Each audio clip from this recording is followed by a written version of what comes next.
بسم اللہ الرحمن الرحیم۔ اسلامی تاریخ میں پیغمبر گرامی اسلام حضرت محمد مصطفیٰ صلی اللہ علیہ وآلہ وسلم کے بعد اس مدینہ شہر میں مسلمان دو حصوں میں تقسیم ہوئے۔ کچھ صحابہ کرام کے دامن سے متمسک ہوئے اور کچھ اہل بیت علیہم السلام کے دامن سے متمسک ہوئے۔ حضرت امیر المومنین علی ابن ابی طالب علیہ السلام نے جن حالات میں، جس ماحول میں، زماں میں حکومت کو سنبھالا، وہ حالات کو اتنے اچھے نہیں تھے۔ مدینہ شہر میں ناامنی تھی، حضرت عثمان کا قتل ہو چکا تھا۔ ایسے ماحول میں حکومت سنبھالنا ایک مشکل مسئلہ تھا، لیکن تاریخ شاہد ہے، امیر المومنین کے خطبے شاہد ہیں کہ لوگ دروازے پہ آ گئے اور مجبور کیا کہ آپ حکومت سنبھالیں۔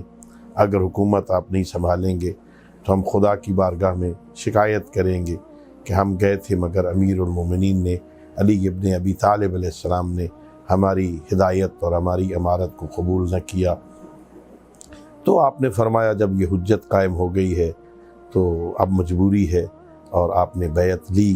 لیکن کچھ لوگوں نے حضرت عثمان کے اس قتل کو بہانہ بنا کے حضرت امیر المومنین علیہ السلام کے خلاف تلواریں لے کے میدان میں اترے، اور اس کا پہلا نتیجہ جنگ جمل کی صورت میں پیش آیا۔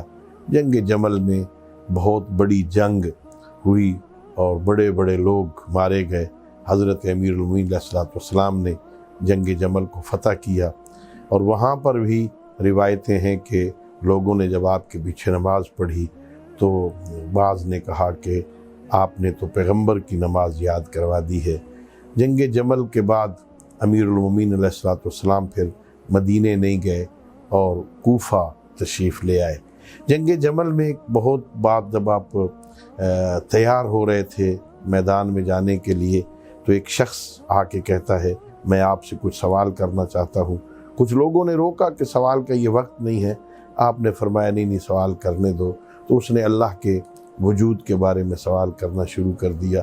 تو لوگوں نے کہا یہ کون سا موقع ہے ایسے سوال کرنے کا؟